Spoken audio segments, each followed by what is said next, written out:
ప్రజా ప్రయోజనాల కోసమే సంస్కరణలు తెస్తున్నామని ఆ సంస్కరణల అమలు కోసం టెక్నాలజీని పూర్తి స్థాయిలో వినియోగించుకోవాలని ముఖ్యమంత్రి చంద్రబాబు నాయుడు వెల్లడించారు. తక్కువ వ్యయంతో విద్యుత్ ఉత్పత్తి చేసే అంశంపై నిరంతరం అధ్యయనం జరుగుతూనే ఉండాలని స్పష్టం చేశారు. విద్యుత్ రంగంలో సహా ఏ రంగంలోనైనా ప్రజలకు మేలు చేయాలనే ఉద్దేశంతోనే సంస్కరణలు అమలు చేస్తున్నామన్నారు. ఈ విషయాన్ని విద్యుత్ శాఖ నిరంతరం గుర్తు చేసుకోవాలని చెప్పారు. విద్యుత్లో రీసెర్చ్ అండ్ అనాలిసిస్ కు పెద్దపీట వేయాలని, దీనికోసం ట్రాన్స్కో, జెన్కో వంటి సంస్థలు తమకున్న సిఎస్ఆర్ నిధులు కేటాయించాలని కోరారు. అవసరమైతే రాష్ట్ర ప్రభుత్వం నుంచి బడ్జెట్ కేటాయింపులు జరిపేలా చర్యలు తీసుకుంటామని అన్నారు. సీఎం క్యాంపు కార్యాలయంలో విద్యుత్ శాఖపై సీఎం చంద్రబాబు సమీక్షించారు. వేసవిలో విద్యుత్ సరఫరా 2026-27 ఏడాదిలో power procurement plan, PM Surya Ghar, PM Kusum పథకాల అమలు వంటి అంశాలపై చర్చించారు. వేసవిలో ప్రతిరోజు 275 నుంచి 285 మిలియన్ యూనిట్ల డిమాండ్ ఉంటుందని అంచనా వేసినట్లు అధికారులు చెప్పారు. ఈ నెలలో ఇప్పటి వరకు 6,397 మిలియన్ యూనిట్ల విద్యుత్తును వినియోగించుకున్నామని వెల్లడించారు. గత ఏడాదితో పోలిస్తే సుమారు 14% మేర విద్యుత్ వినియోగం పెరిగిందని తెలిపారు. విద్యుత్ వినియోగం పెరగడానికి వేసవితో పాటు పారిశ్రామిక వినియోగం కూడా పెరిగిందని అధికారులు వివరించారు. వచ్చే 6 నెలల కాలానికి విద్యుత్ కొనుగోళ్ల ప్రణాళికలను సీఎం చంద్రబాబుకు అధికారులు వివరించారు. ఏప్రిల్ 2025లో విద్యుత్ కొనుగోలు ధర 5.2 ఉండగా మార్చి 2026 నాటికి 4.9కి తగ్గించామని అధికారులు చెప్పారు. పీఎం సూర్యాఘర్, పీఎం కుసుమ్ పథకాల అమలవుతున్న తీరును అధికారులు ముఖ్యమంత్రి దృష్టికి తీసుకువెళ్లారు. ఈ సందర్భంగా ముఖ్యమంత్రి మాట్లాడుతూ విద్యుత్ కొనుగోళ్ల వ్యయం తగ్గాలి, ఆ దిశగా ఎలాంటి చర్యలు తీసుకోవాలో అలాంటి చర్యలన్నింటిపైన అధికారులు దృష్టి పెట్టాలన్నారు. విద్యుత్ రంగాల్లో ఏ దేశాల్లో ఎలాంటి కొత్త ఆవిష్కరణలు అమలవుతున్నాయో అధ్యయనం చేయాలన్నారు. ఈ ఏడాది చివరి నాటికి విద్యుత్ కొనుగోలు ధరను 4.6కు తగ్గించాలని, ఈ దిశగా విద్యుత్ శాఖాధికారులు దృష్టి సారించాలని కోరారు. పంపుడు స్టోరేజీ విధానంలో విద్యుత్ ఉత్పత్తిపై పూర్తి స్థాయిలో అధ్యయనం చేయాలన్నారు. ఎనర్జీ యూనివర్సిటీ ఏర్పాటుకు చర్యలు తీసుకోవాలని, పొల్యూషన్ తగ్గేలా పర్యావరణ హిత విద్యుత్ ఉత్పత్తిపై దృష్టి సారించాలని కోరారు. 2028-29 నాటికి సగానికి పైగా విద్యుత్ ఉత్పత్తి రెన్యూవబుల్ ఎనర్జీ ద్వారా వచ్చేలా చూడాలన్నారు. పీఎం సూర్యాఘర్ పథకంలో భాగంగా ఇప్పటి వరకు 52,396 సోలార్ రూఫ్ టాప్ కనెక్షన్లు ఇచ్చామని, దీన్ని మరింత వేగవంతం చేయాలన్నారు. ఇక ప్రతి నెల 2 లక్షల పీఎం సూర్యాఘర్ కనెక్షన్లు ఇచ్చేలా చూడాలని, పీఎం కుసుమ్ పథకంలో భాగంగా ఇప్పటి వరకు 2.94 లక్షల కనెక్షన్లు ఇచ్చినట్లు చెప్పారు. మొదటి విడత పీఎం కుసుమ్ పథకాన్ని డిసెంబర్ నెలాఖరు నాటికి పూర్తి చేయాలన్నారు. రాష్ట్ర వ్యాప్తంగా ఛార్జింగ్ స్టేషన్లు ఏర్పాటు చేయాలని, ఇక ఎలక్ట్రిక్ వాహనాల వినియోగం, కొనుగోలుపై పెద్ద ఎత్తున ప్రజల్లో చైతన్యం తీసుకురావాలని ముఖ్యమంత్రి చంద్రబాబు స్పష్టం చేశారు. ఈ సమీక్షలో మంత్రి గొట్టిపాటి రవికుమార్, విద్యుత్తు, ట్రాన్స్కో, జెన్కో, వివిధ డిస్కములకు చెందిన ఉన్నతాధికారులు పాల్గొన్నారు. రాష్ట్రంలో పెట్రోల్, డీజిల్ సమస్యకు సంబంధించి త్వరగా పరిస్థితులు నెలకొనేలా చూడాలని సీఎం చంద్రబాబు అధికారులు, ఆయిల్ కంపెనీల ప్రతినిధులను ఆదేశించారు. డిమాండ్ కు తగిన సప్లై ఉండేలా చూడాలని స్పష్టం చేశారు. సమస్యను చక్కదిద్దేందుకు టాస్క్ ఫోర్స్, కంట్రోల్ రూమ్ ఏర్పాటు చేయాలన్నారు. ఆయిల్ కంపెనీలు ఉన్నపళంగా పాలసీలు మార్చి ఇబ్బంది పెడితే ఎలా అని నిలదీశారు. వరి కోత యంత్రాలకు డీజిల్ కొరత రానివ్వద్దని సీఎం సూచించారు. మళ్లీ సాధారణ పరిస్థితులు నెలకొనే వరకు రెవెన్యూ, పోలీస్, లీగల్, మెట్రాలజీ విభాగాలతో ప్రత్యేక టాస్క్ ఫోర్స్, కంట్రోల్ రూమ్ ఏర్పాటు చేయాలని కలెక్టర్లకు సీఎం ఆదేశించారు. ముఖ్యమంత్రి చంద్రబాబు ఉండవల్లి క్యాంపు కార్యాలయం నుంచి అధికారులు, ఆయిల్ కంపెనీల ప్రతినిధులతో టెలికాన్ఫరెన్స్ నిర్వహించారు. రాష్ట్రంలో పెట్రోల్, డీజిల్ కొరత తలెత్తడానికి గల కారణాలను అడిగి తెలుసుకున్నారు. కంపెనీలు, రిటైల్ అవుట్లెట్లకు ఇంతకు ముందులా క్రెడిట్ ఇవ్వట్లేదని అధికారులు తెలిపారు. క్రెడిట్ ఎందుకు ఇవ్వట్లేదని హెచ్సిఎల్, ఐఓసిఎల్, బీపీసీఎల్ ప్రతినిధులను సీఎం ప్రశ్నించారు. కంపెనీలు, రిటైల్ అవుట్లెట్ల మధ్య గ్యాప్ లేకుండా చూసుకోవాలన్నారు. ప్రజల్ని, ప్రభుత్వాన్ని ఉద్దేశపూర్వకంగా ఇబ్బంది పెట్టాలని చూస్తే అనుమతుల విషయంలో పునరాలోచన చేయాల్సి వస్తుందని హెచ్చరించారు. ఆయిల్ కంపెనీల అసంబద్ధ నిర్ణయాల వల్ల ప్రజలు ఇబ్బందులు పడితే సహించేది లేదని తేల్చెప్పారు. ప్రజల నిత్యావసరాలకు సంబంధించిన అంశంలో బాధ్యత లేకుండా వ్యవహరిస్తే ఉపేక్షించేది లేదని పేర్కొన్నారు. గురువారమే సమస్య గుర్తించామని అధికారులు చెప్పగా 3 రోజుల క్రితమే సమస్య గుర్తించినప్పుడు పరిస్థితిని ఎందుకు చక్కదిద్దలేదని సీఎం ఆగ్రహం వ్యక్తం చేశారు. సమస్య తలెత్తిన తర్వాత ప్రజలు ఇబ్బందులు పడుతున్న సమయంలో తనకు నివేదికలు ఇవ్వడం కాదని, ఫలితాలు చూపించాలని స్పష్టం చేశారు. మళ్లీ సాధారణ పరిస్థితులు నెలకొనే వరకు రెవెన్యూ, పోలీస్, లీగల్, మెట్రాలజీ విభాగాలతో ప్రత్యేక టాస్క్ ఫోర్స్, కంట్రోల్ రూమ్ ఏర్పాటు చేయాలని కలెక్టర్లకు సీఎం ఆదేశించారు. ఒక్కసారిగా సమస్య తలెత్తడంపై విచారణ జరపాలన్నారు. అగ్రి, ఆక్వా సాగు అవసరాలకు కూడా పెరిగాయని, వరి కోత యంత్రాలకు డీజిల్ కొరత రానివద్దని స్పష్టం చేశారు. రైతులకు కూపన్ విధానం ప్రవేశపెట్టే ఆలోచన చేయాలని కలెక్టర్లు, వ్యవసాయ శాఖ అధికారులకు సీఎం సూచించారు. ప్రతి బంకు దగ్గర రెవెన్యూ, పోలీస్ బందోబస్తు ఏర్పాటు చేయటమే కాకుండా సీసీ కెమెరాల ద్వారా పర్యవేక్షణ చేయాలన్నారు. ఎక్కడా బ్లాక్ అమ్మకాలు జరగటానికి వీల్లేదన్నారు. ఇవాల్టికి ఎక్కడా నో స్టాక్ బోర్డులు కనిపించకూడదని సీఎం చంద్రబాబు నిర్దేశించారు. ఆంధ్రప్రదేశ్లో మొక్కజొన్న రైతులను ఆదుకోవాలని కేంద్ర ప్రభుత్వాన్ని ముఖ్యమంత్రి చంద్రబాబు నాయుడు కోరారు. 2025-26 రబీ సీజన్కు సంబంధించిన మొక్కజొన్న పంటను కొనుగోలు చేయాలని కేంద్రానికి విజ్ఞప్తి చేశారు. మొక్కజొన్న రైతులకు ధరల వ్యత్యాస చెల్లింపు పథకాన్ని వర్తింపచేయాలని విన్నవించారు. ఈ మేరకు కేంద్ర వ్యవసాయ శాఖ మంత్రి శివరాజ్ సింగ్ చౌహాన్ కు ముఖ్యమంత్రి చంద్రబాబు లేఖ రాశారు. పీఎం ఆశా కింద ధరల వ్యత్యాసాన్ని నేరుగా రైతులకు చెల్లించాలన్నారు. ఆంధ్రప్రదేశ్ను ప్రత్యేకంగా పరిగణించి ధరల వ్యత్యాసంలో 100% నిధులను కేంద్రమే భరించాలని కోరారు. ఈ పథకాన్ని జూన్ 2026 వరకు పొడిగించాలన్నారు. నాఫెడ్, ఏపీ మార్క్ఫెడ్ సమన్వయంతో ఈ పథకాన్ని అమలు చేసేందుకు తక్షణమే అనుమతినివ్వాలని సీఎం చంద్రబాబు లేఖలో కోరారు. ఆంధ్రప్రదేశ్ రాష్ట్రానికి వస్తున్న పెట్టుబడులు, పరిశ్రమలు చూసి మాజీ సీఎం జగన్మోహన్ రెడ్డి ఓర్వలేకపోతున్నారని ఏపీ కార్మిక శాఖ మంత్రి వాసంశెట్టి సుభాష్ మండిపడ్డారు. వైసీపీ పాలనలో 5 ఏళ్ల పాటు డార్క్ రూమ్ పాలన చేసిన జగన్ గొప్ప క్రెడిట్ సాధించారని అన్నారు. జగన్ క్రెడిట్లను ఏపీ ప్రజలు తట్టుకోలేక అసెంబ్లీ ఎన్నికల్లో 11 సీట్లకే పరిమితం చేస్తారన్నారు. ప్రజలు ఓట్లతో బుద్ధి చెప్పినా జగన్ మాత్రం విష ప్రచారాలు ఆపట్లేదని మంత్రి వాసంశెట్టి ఆగ్రహించారు. మంగళగిరిలోని టీడీపీ కేంద్ర కార్యాలయంలో మంత్రి వాసంశెట్టి సుభాష్ విలేకరుల సమావేశం నిర్వహించారు. సమావేశంలో ఆయన మాట్లాడుతూ మునుపెన్నడూ చూడని వింత ప్రవర్తనతో జగన్ సరికొత్త చరిత్ర సృష్టిస్తున్నారని మంత్రి వాసంశెట్టి వ్యంగ్యాస్త్రాలు సంధించారు. ఆంధ్రప్రదేశ్ రాష్ట్రానికి వస్తున్న పెట్టుబడులు చూసి ఓర్వలేక జగన్ బాధపడుతున్నారని అన్నారు. క్రెడిట్ చోరీలో జగన్ సిద్ధహస్తురంటూ విమర్శలు గుప్పించారు. 5 ఏళ్ల పాటు రాష్ట్రాన్ని నాశనం చేసిన క్రెడిట్ జగన్కు మాత్రమే సొంతమన్నారు. ఏపీకి రాజధాని లేకుండా చేయటంతో పాటు అన్ని రంగాలను నాశనం చేసిన ఘనత జగన్కే దక్కుతుందన్నారు. పెద్ద పెద్ద సాఫ్ట్వేర్ కంపెనీలు మొదలు చిన్న కంపెనీల వరకు యాజమాన్యాన్ని వేధించారని మంత్రి ఆరోపించారు. దాదాపు 40కి పైగా కంపెనీలు ఏపీ వదిలి పారిపోయేలా చేసిన క్రెడిట్ జగన్దే అని మంత్రి వాసంశెట్టి ఆరోపించారు. హత్య రాజకీయాలు, కల్తీ మద్యం, ఇసుక అక్రమ దందా ఇలా జగన్, ఆయన అనుచరుల క్రెడిట్ను ఎవరూ కాపీ చేయలేరని పేర్కొన్నారు. జగన్ తన మానసిక బాధ తగ్గించుకునేందుకు యోగా లాంటి కార్యక్రమాలను సీఎం చంద్రబాబు ప్రోత్సహిస్తున్నారని మంత్రి వాసంశెట్టి వ్యంగ్యంగా అన్నారు. అసలు రాష్ట్రం లేని రాజధాని అంటూ ఉందంటే 5 ఏళ్ల పాటు ఆ క్రెడిట్ పూర్తిగా జగన్మోహన్ రెడ్డిదని మనం చెప్పుకోవచ్చు.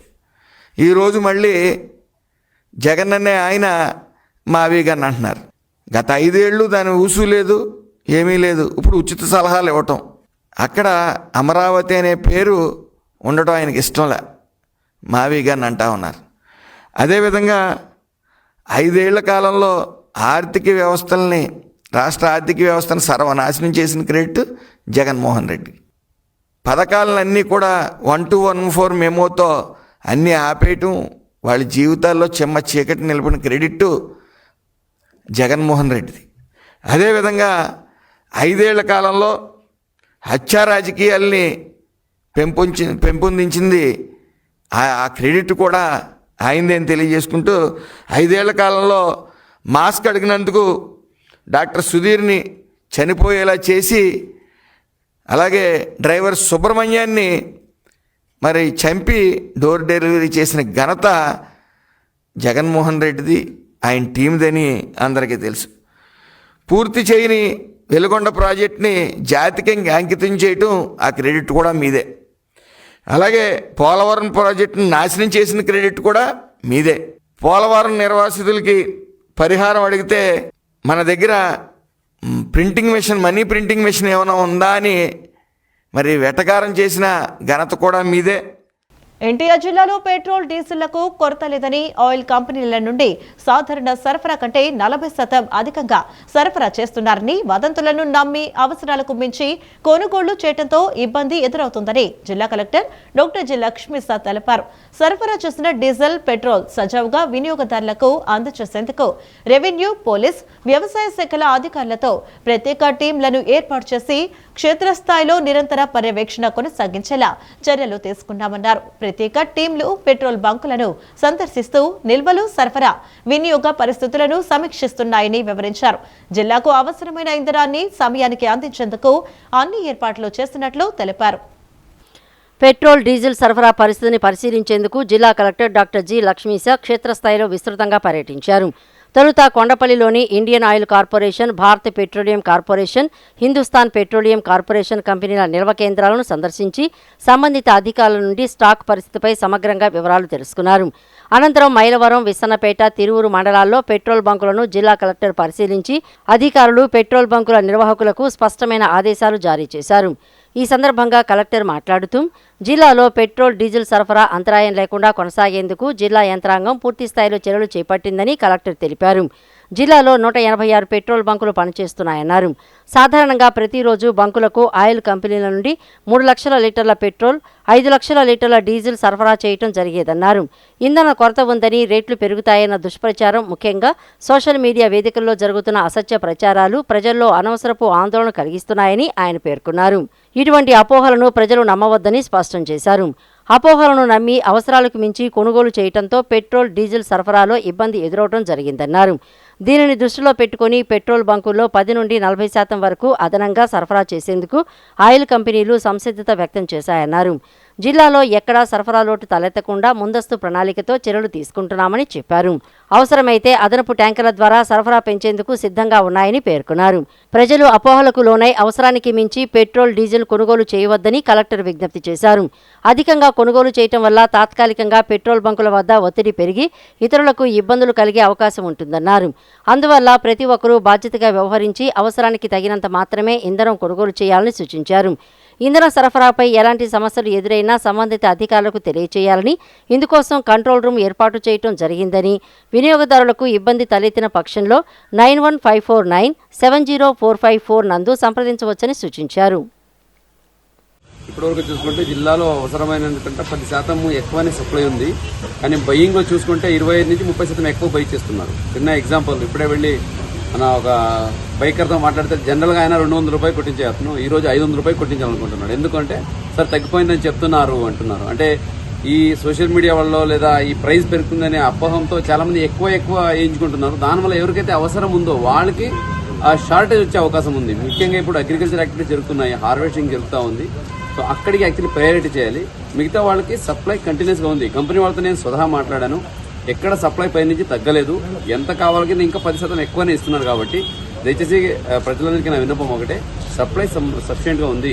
మీరు ప్యానిక్ అయిపోయి ఎక్కువ తీసుకోవడము, ఎక్కువ దాన్ని నింపుకోవడము, ఓవర్ ట్యాంక్ చేసి పెట్టుకోవడము, బాటిల్లో తీసుకెళ్లి స్టోర్ చేసి దయచేసి చేయకండి.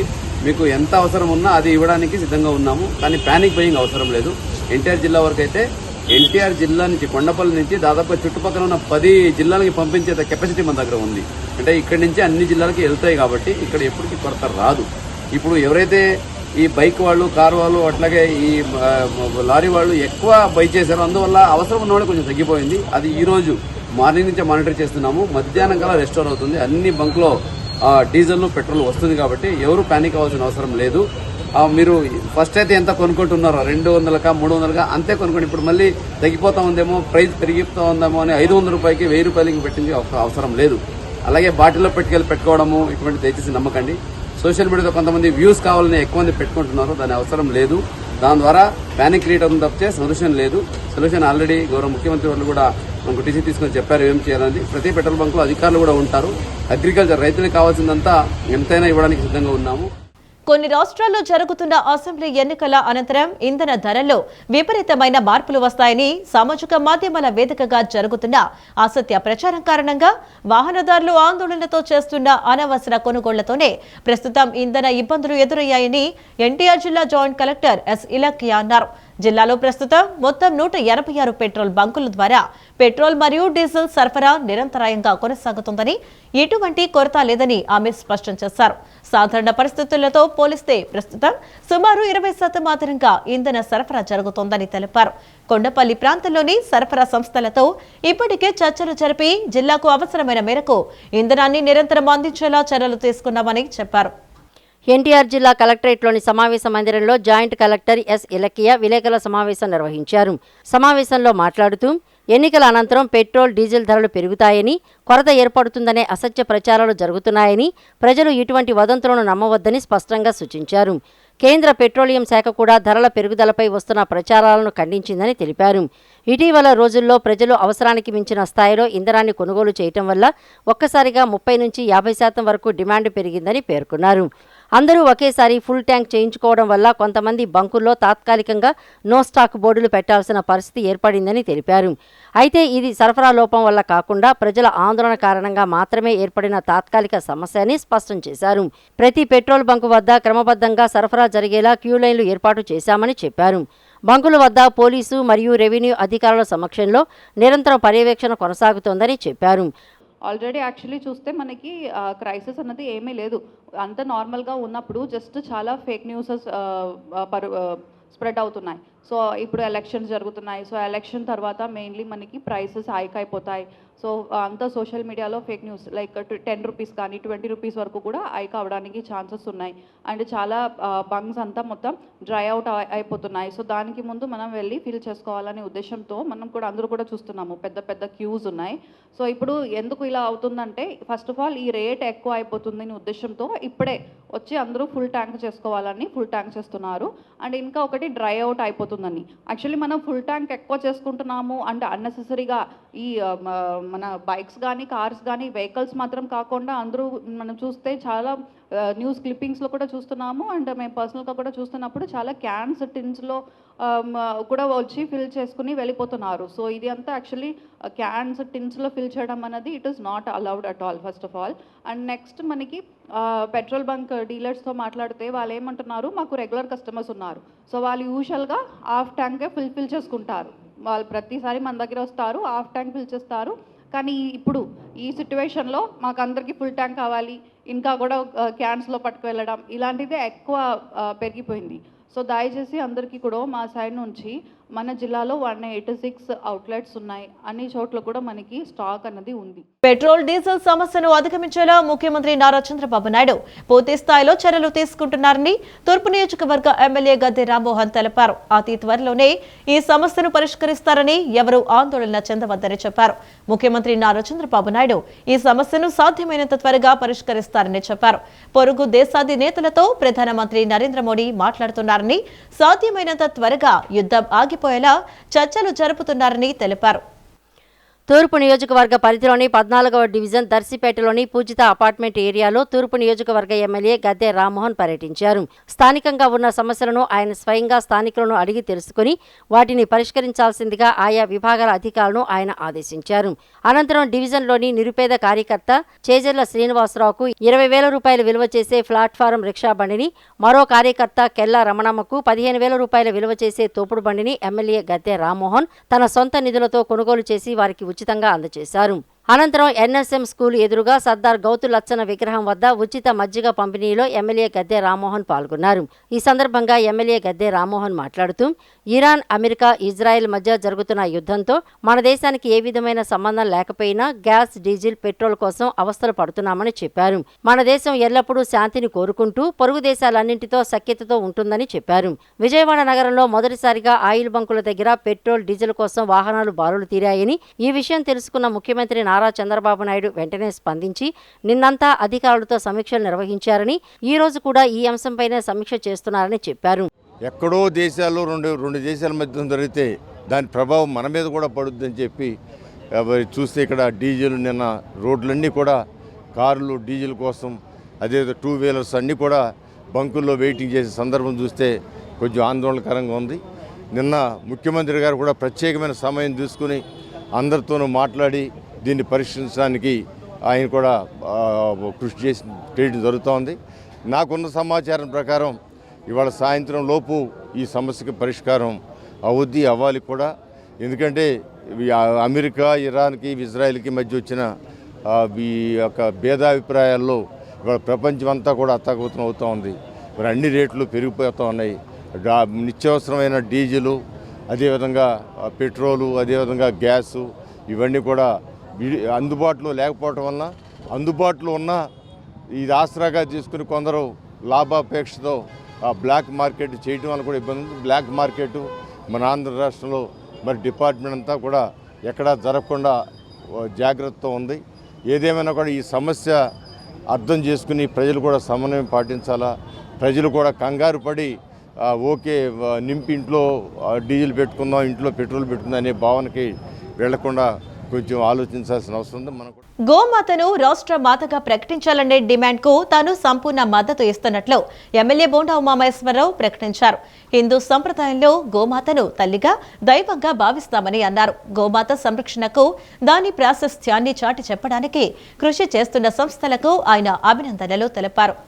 విజయవాడలో గో సన్మాన్ ఆహ్వాన్ అభియాన్ సంఘం ఆధ్వర్యంలో నిర్వహించిన భారీ ర్యాలీకి విశేష స్పందన లభించింది.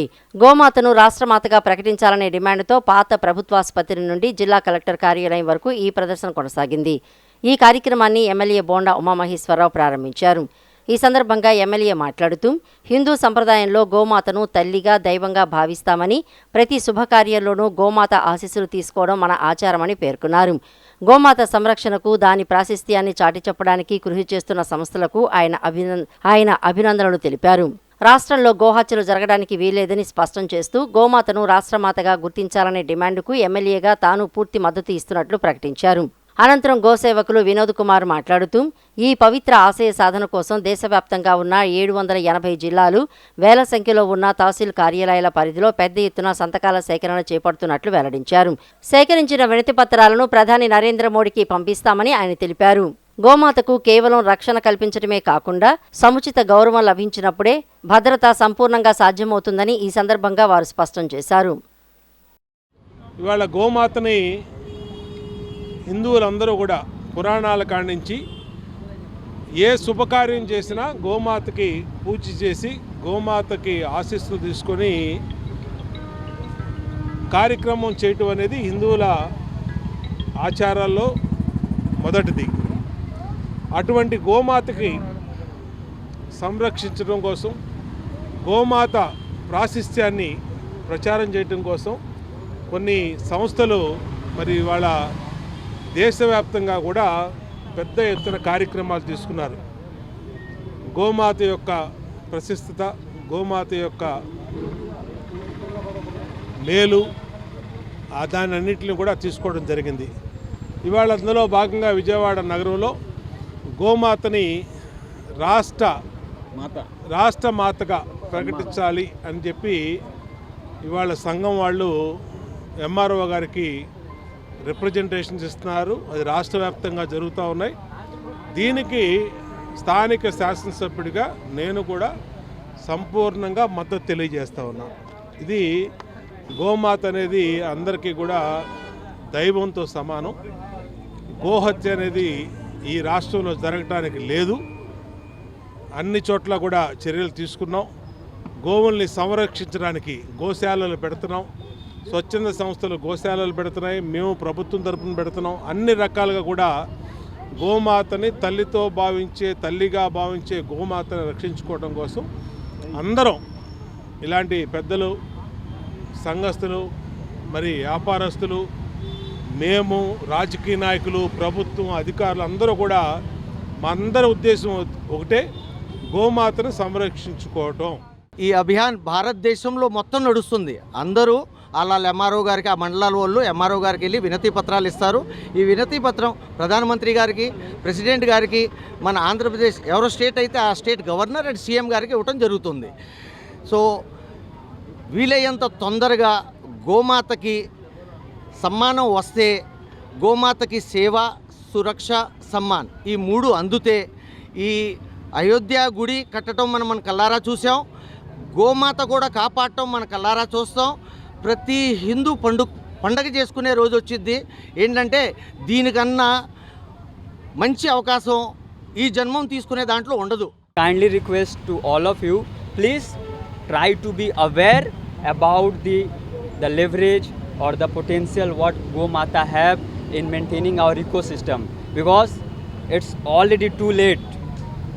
Till the time we are going to realize already we are in very pathetic situation. So it's a very high time we have to wake up and we should know the value and potential of caring Gomata. So it's my humble request to all of you, please aware and try to contribute. Uttarandhra అభివృద్ధి, విశాఖ నగర భవిష్యత్తు కోసం ముఖ్యమంత్రి చంద్రబాబు నాయుడు, మంత్రి లోకేష్ అహర్నిశలు కృషి చేస్తున్నారని TDP MLC Panchumarthi Anuradha అన్నారు. 2014లోనే విశాఖతో పాటు ఉత్తరాంధ్ర అభివృద్ధికి సీఎం చంద్రబాబు శ్రీకారం చుట్టారని ఎమ్మెల్సీ గుర్తు చేశారు. విశాఖను ఐటీ, ఏఐ గ్లోబల్ హబ్ గా తీర్చిదిద్దాలని అప్పుడే సంకల్పించారని అనురాధ పేర్కొన్నారు. 5 ఏళ్ల వైసీపీ పాలనలో విశాఖకు జగన్ రెడ్డి ఒక్క పెద్ద పరిశ్రమ కూడా తీసుకురాలేదని ఎమ్మెల్సీ అనురాధ మండిపడ్డారు. జగన్ తన కోసం విలాసవంతమైన ప్యాలెస్ నిర్మించుకోవడం తప్ప రాష్ట్రాభివృద్ధికి చేసిందేమీ లేదన్నారు. మంగళగిరిలో టీడీపీ కేంద్ర కార్యాలయంలో ఎమ్మెల్సీ పంచుమర్తి అనురాధ విలేకరుల సమావేశం నిర్వహించారు. సమావేశంలో ఆమె మాట్లాడుతూ 2019లో అధికారంలోకి వచ్చిన వైఎస్ జగన్మోహన్ రెడ్డి ప్రభుత్వం ఉత్తరాంధ్ర అభివృద్ధిని దెబ్బతీసిందని ఆరోపించారు. వైసీపీ పాలనలో విశాఖను గంజాయి హబ్గా మార్చారని, ఉత్తరాంధ్రలో భూ కబ్జాలు, కిడ్నాప్లు, లిక్కర్ మాఫియాలు పెరిగాయని తీవ్ర విమర్శలు గుప్పించారు. అవినీతి వాటాల కోసం వైసీపీ ఎంపీలు తమ కుటుంబ సభ్యులనే ఒకరినొకరు కిడ్నాపులు చేసుకున్నారని ఎమ్మెల్సీ ఆరోపించారు. 2024లో మళ్లీ ముఖ్యమంత్రి అయిన చంద్రబాబు ఉత్తరాంధ్ర అభివృద్ధికి అహర్నిశలు కృషి చేస్తున్నారని ప్రశంసించారు. ఈజ్ ఆఫ్ డూయింగ్ బిజినెస్ ను స్పీడ్ ఆఫ్ డూయింగ్ బిజినెస్ గా మార్చి రాష్ట్రానికి భారీ పెట్టుబడులు, పరిశ్రమలు తీసుకువస్తున్నారని తెలిపారు. సీఎం చంద్రబాబు నాయుడు, ఐటీ మంత్రి నారా లోకేష్ కఠోర శ్రమ ఫలితంగానే రాష్ట్రానికి గూగుల్ డేటా సెంటర్ వచ్చిందని ఎమ్మెల్సీ పేర్కొన్నారు. విశాఖలో ఈ డేటా సెంటర్ శంకుస్థాపన దేశ చరిత్రలో ఒక కీలక ఘట్టంగా నిలుస్తుందని ఆమె అభిప్రాయపడ్డారు. దీని ద్వారా ప్రత్యక్షంగానూ పరోక్షంగానూ సుమారు 1.8 లక్షల మందికి ఉద్యోగ అవకాశాలు లభిస్తాయని ఎమ్మెల్సీ వివరించారు. అయితే ఈ ప్రాజెక్టును అడ్డుకోవడానికి వైసీపీ నేతలు కోర్టులను ఆశ్రయించారని, చనిపోయిన రైతుల పేర్లతో పిటిషన్లు దాఖలు చేశారని ఆగ్రహించారు. కంపెనీలకు రాయితీలు ఇవ్వొద్దని కోర్టుకు వెళ్లడం ద్వారా పెట్టుబడులు అడ్డుకునేందుకు ప్రయత్నించారని ఆరోపించారు. గూగుల్ డేటా సెంటర్ను గొడవలతో పోల్చడం వైసీపీ నాయకుల అజ్ఞానానికి నిదర్శనమని మండిపడ్డారు. ఈ గూగుల్ సెంటర్ రావడానికి వీల్లేదు అని చెప్పి ఈ వైసీపీ అరాచక పార్టీ, ఈ వైసీపీ దోపిడీ పార్టీ చనిపోయిన రైతుల పేరు మీద భూసేకరణ జరగటానికి వీల్లేదు అని చెప్పి కోర్టుల్లో పిటిషన్లు వేయటం జరిగింది. ఇది పర్యావరణానికి అడ్డుగా నిలుస్తుంది ఈ గూగుల్ డేటా సెంటర్ అని చెప్పి పిటిషన్లు వేయటం జరిగింది. అంతేకాకుండా రాయితీలు ఇవ్వటానికి వీల్లేదు అని చెప్పి మా ప్రభుత్వంపై విరుచుకు పడటం జరిగింది. కోర్టు మెట్లెక్కటం జరిగింది. ఒక దశలో గూగుల్ డేటా సెంటర్ని ఏదో పెద్ద గోడౌనా అని చెప్పి మాట్లాడటం కూడా జరిగింది. వీటన్నిటికీ చర్మగీతం పాడే విధంగా కోర్టు వాళ్ళకి అక్షంతులు వేయటం జరిగింది. చాలా తీవ్రంగా వాళ్ళని పరిగణించడం జరిగింది. కోర్టు చాలా తీవ్రంగా వాళ్ళకి మొట్టికాయలు వేయడం జరిగింది. పెట్టుబడిదారులకి రాయితీలు ఇవ్వకపోతే ఎవరు ముందుకొస్తారు అని చెప్పి వైసీపీని ప్రశ్నించడం జరిగింది. కోర్టు వైసీపీనే ప్రశ్నించడం జరిగింది. ఇంకా ఏమీ చేసేది లేక ఇప్పుడు క్రెడిట్ చోరీకి పాల్పడుతూ ఇది ఎప్పుడో వచ్చింది, ఆ రోజే వచ్చింది, మేము ఆ రోజే చేశాము అని చెప్పి ఆ గుడివాడ అమర్నాథ్, ఆ కోడిగుడ్డు మంత్రి మాట్లాడటం మొదలుపెట్టాడు. ఎన్టీఆర్ జిల్లాలో పెట్రోల్, డీజిల్ కష్టాలు తీరడం లేదు. కొన్ని చోట్ల పెట్రోల్, డీజిల్ లేదని బంకులు మూసివేస్తుండగా స్టాక్ ఉన్న బంకుల వద్ద వాహనాలు బార్లు తీరుతున్నాయి. ప్రధానంగా డీజిల్ కు డిమాండ్ అధికంగా ఉంది. లభ్యత ఉన్న బంకుల వద్ద ట్రాక్టర్లు, లారీలు, ఆటోలు, కారులు పెద్ద సంఖ్యలో బార్లు తీరాయి. విజయవాడ నగరంలోని Bandar road, Eluru road, Autonagar, one town, Gandhinagar, Mogalrajapuram ప్రాంతాల్లోని పెట్రోల్ బంకుల వద్ద వాహనాల రద్దీ నెలకొంది. వాహన చోదకులు బార్లు తీరి గంటల తరబడి వేచి ఉండి ఇంధనం నింపుకుని వెళుతున్నారు. అంతసేపు పడిగాపులు కాసిన పెట్రోల్, డీజిల్ పరిమితంగా వాహనాల్లో నింపుతుండటంతో అది ఏమాత్రం సరిపోదంటూ వాహన చోదకులు ఆగ్రహం వ్యక్తం చేస్తున్నారు.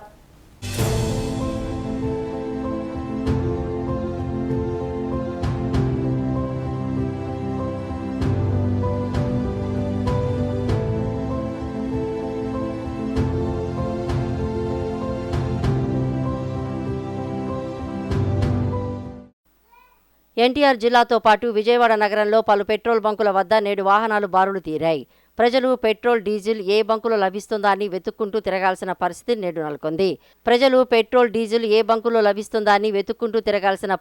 నేడు నెలకొంది. తమ విలువైన సమయాన్ని, పనులు మానుకొని పెట్రోల్, డీజిల్ కోసం బంకుల చుట్టూ తిరగాల్సి వస్తోందని వాహన చోదకులు వాపోతున్నారు. విజయవాడ నగరంలోని Bandar road, Eluru road, auto Nagar, one town, Gandhinagar, Mogalrajapuram ప్రాంతాల్లోని పెట్రోల్ బంకుల వద్ద వాహనాలు రద్దీ నెలకొంది. వాహన చోదకులు బారులు తీరి గంటల తరబడి వేచి ఉండి ఇంధనం నింపుకొని వెళ్తున్నారు. అంతసేపు వేచి ఉన్న వాహనాల్లో పరిమితంగానే ఇంధనాన్ని నింపుతున్నారు. ద్విచక్ర వాహనాల్లో కొన్ని చోట్ల 100 రూపాయలు, మరికొన్ని చోట్ల 200 రూపాయల పెట్రోల్ మాత్రమే నింపుతుండగా కార్లు, ఇతర రవాణా వాహనాలకు 10 లీటర్ల చొప్పున నింపుతున్నారు. దూర ప్రాంత ప్రయాణికులకు వాహనదారులు ఇబ్బంది పడుతున్నారు. 3-4 బంకుల చుట్టూ తిరిగితే తప్ప పెట్రోల్ సరిపోవట్లేదని ఆవేదన వ్యక్తం చేస్తున్నారు.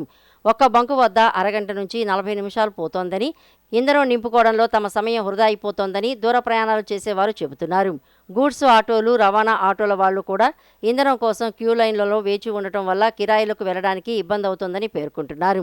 ప్రధానంగా డీజిల్ డిమాండ్ అధికంగా ఉంది. లభ్యత ఉన్న బంకుల వద్ద ట్రాక్టర్లు, లారీలు, ఆటోలు, కార్లు పెద్ద సంఖ్యలో బారులు తీరాయి. నగరంలోని ఏ బంకు చూసినా పెద్ద ఎత్తున బారులు తీరిన కారులు, ద్విచక్ర వాహనాలు దర్శనమిస్తున్నాయి. కొన్ని బంకుల వద్ద క్యూ లైన్లలో నిలబడే విషయం, ఇంధనం నింపుకునే విషయంలో గొడవలు చోటు చేసుకోవడం, కొట్టుకోవడం వరకు వెళ్తోంది. దీన్ని దృష్టిలో ఉంచుకుని ఎన్టీఆర్ జిల్లా యంత్రాంగం ప్రత్యేక చర్యలు తీసుకుంది. పెట్రోల్ బంకుల వద్ద పోలీసులను నియమించింది. ఒక పద్ధతిలో వాహనాలు వచ్చేలా చర్యలు తీసుకున్నారు. సరఫరా చేసిన డీజిల్, పెట్రోల్ సజావుగా వినియోగదారులకు అందజేసేందుకు రెవెన్యూ, పోలీస్, వ్యవసాయ శాఖల అధికారులతో ప్రత్యేక టీములను ఏర్పాటు చేసి క్షేత్రస్థాయిలో నిరంతరం పర్యవేక్షణ కొనసాగేలా చర్యలు తీసుకున్నారు. ఎన్టీఆర్ జిల్లాలో పెట్రోల్, డీజిల్ కొరత లేదని, ఆయిల్ కంపెనీల నుండి సాధారణ సరఫరా కంటే 40% అధికంగా సరఫరా చేస్తున్నారని వదంతులను నమ్మి అవసరాలకు మించి కొనుగోలు చేయడంతో ఇబ్బంది ఎదురవుతోందని జిల్లా యంత్రాంగం, పౌర సరఫరాల శాఖ, రెవెన్యూ అధికారులు పేర్కొంటున్నారు. ఇంధనం కొరత లేదని, అవసరం మేరకు మాత్రమే ఇంధనం నింపుకోవాలని కలెక్టర్ కోరారు.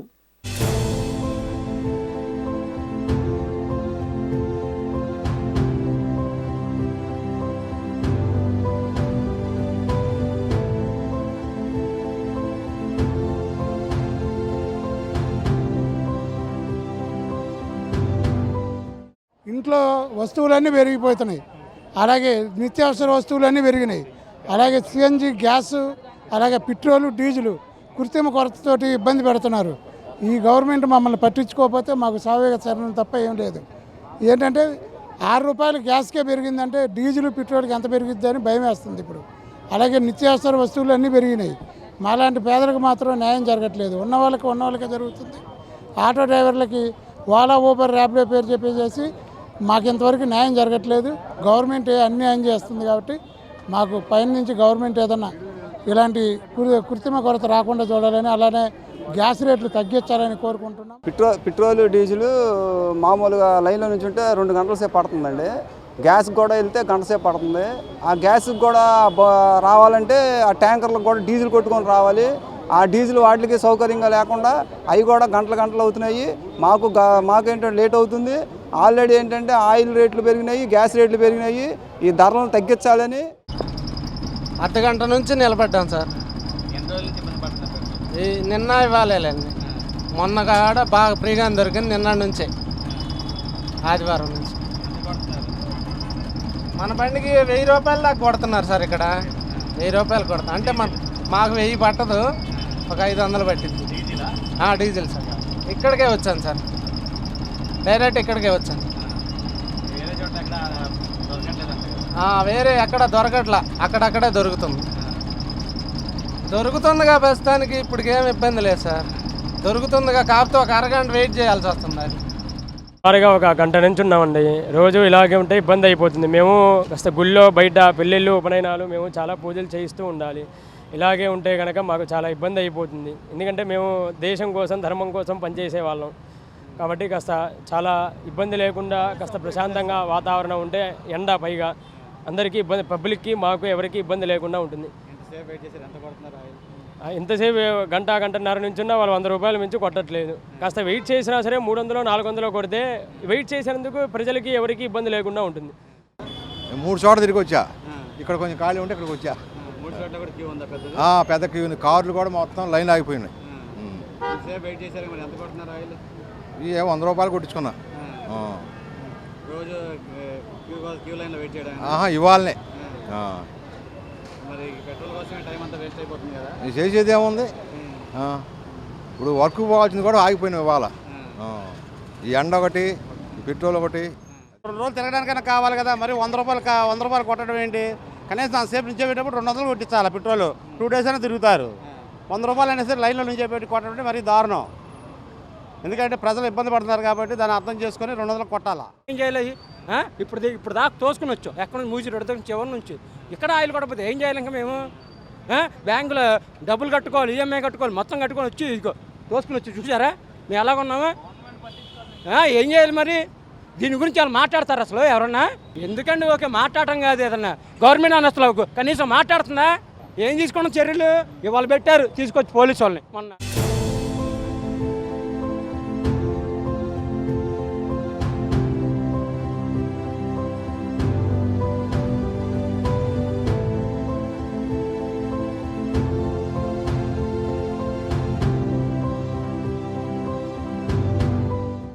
పెట్రోల్ డీజిల్ కొరత సృష్టించి రేట్లు పెంచేందుకు కేంద్ర ప్రభుత్వ కుట్ర చేసిందని సిపిఎం రాష్ట్ర కార్యదర్శి వర్గ సభ్యులు సిహెచ్ బాబురావు అన్నారు. కొరతకు కేంద్ర రాష్ట్ర ప్రభుత్వాలే బాధ్యత వహించాలన్నారు. ట్రంప్ ఒత్తిళ్లకు మోడీ లొంగిపోయి ఆయిల్ సంక్షోభాన్ని సృష్టించారని దుయ్యబట్టారు. బీజేపీ మోడీకి భజన చేస్తూ చంద్రబాబు పవన్ రాష్ట్రానికి అన్యాయం చేస్తున్నారని మండిపడ్డారు. కేంద్రంపై ఒత్తిడి తేవాలి, రాష్ట్రానికి అవసరమైన ఆయిల్ రప్పించాలన్నారు. కొరత తీర్చకపోతే ప్రజాగ్రహానికి పాలకులు గురికాక తప్పదని హెచ్చరించారు. డీజిల్, పెట్రోల్ కొరత నివారించాలని కోరుతూ విజయవాడలోని ఎన్టీఆర్ జిల్లా కలెక్టరేట్ వద్ద సిపిఎం కార్యకర్తలు, నేతలు ఆందోళన, ధర్నా నిర్వహించారు. పెట్రోల్, గూడ్స్ వాహనాలకు తాళ్లు కట్టి లాగుతూ వినూత్న నిరసన తెలిపారు. ఆటో, హమాలీ, ఇతర కార్మికులు సైతం నిరసనలో పాల్గొన్నారు. పాలకుల వైఫల్యాన్ని నిరసిస్తూ బ్యానర్లు ప్రదర్శిస్తూ నినాదాలు చేస్తూ తమ ఆగ్రహాన్ని వ్యక్తం చేశారు. ఈ సందర్భంగా సిపిఎం రాష్ట్ర కార్యదర్శి వర్గ సభ్యులు సిహెచ్ బాబురావు, రాష్ట్ర కమిటీ సభ్యులు దోనేపూడి కాశీనాథ్ మాట్లాడుతూ గత 3 రోజుల నుండి డీజిల్, పెట్రోల్ కొరతతో రాష్ట్రం అతలాకుతలమవుతున్నా పాలకుల్లో స్పందన కరువైందని అన్నారు. కొరత లేదని బుకాయిస్తూ తమ వైఫల్యాన్ని కప్పిపుచ్చుకుంటున్నారని దుయ్యబట్టారు. ముఖ్యమంత్రి సైతం అధికారులపై ఆగ్రహం వ్యక్తం చేస్తూ తమ బాధ్యతను మాత్రం విస్మరిస్తున్నారని, అధికారులే కాదు ఆయిల్ కొరత తీవ్రంగా ఉంటే ప్రభుత్వం ఏం చేస్తోందని ప్రశ్నించారు.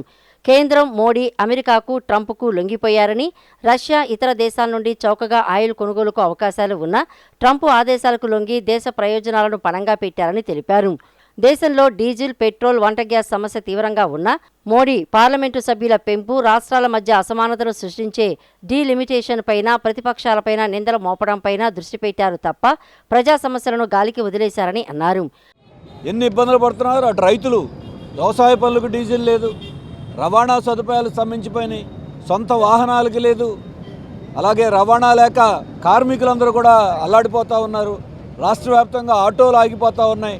మరి అయినా సరే ప్రభుత్వం కళ్ళు మూసుకొని కూర్చున్నారు. దీనికి వాళ్ళ కేంద్ర ప్రభుత్వం, రాష్ట్ర ప్రభుత్వం రెండూ బాధ్యత వహించాల్సిందే. ముఖ్యమంత్రి గారు ఆగ్రహం వ్యక్తం చేస్తున్నారు. ఎవరి మీద ఆగ్రహం? 3 రోజులైనా కొరత నాకు ఎందుకు చెప్పలేదండి ముఖ్యమంత్రి గారికి తెలియదా? గవర్నమెంట్కి తెలీదా? మొన్నటిదాకా గ్యాసు 30 రోజులు అయితే కానీ బుక్ చేసుకోవట్లా. గ్యాస్ బండ 3000, 4000 అయితే బ్లాక్లో దొరుకుతోంది. చిన్న చిన్న హోటళ్ళు మూతపడిపోయినాయి. ఇప్పుడు పెట్రోల్, డీజిల్ అయిపోయింది. ఇప్పుడు మోడీ గారు ఏం చేస్తున్నారు? ఇవన్నీ వదిలేసి పార్లమెంటు సభ్యుల సంఖ్య ఎలా పెంచుకోవాలి, స్పెషల్ మీటింగ్లు అంట. అలాగే అమెరికాకి, ట్రంప్కి లొంగిపోయి ఇతర దేశాల నుండి కారు చౌకగా రష్యా నుండి ఇలాంటి దేశాల నుంచి వస్తూ ఉంటే వాళ్ళు లొంగిపోయి కొనటం కూడా ఆపేశారు. కేంద్ర ప్రభుత్వం బయట బల్క్ డీజిల్ రేట్ని 27 రూపాయలు పెంచేసింది. దాంతో ప్రైవేటు రిలయన్స్ లాంటి కంపెనీలు అసలు టోటల్గా మూసేశారు.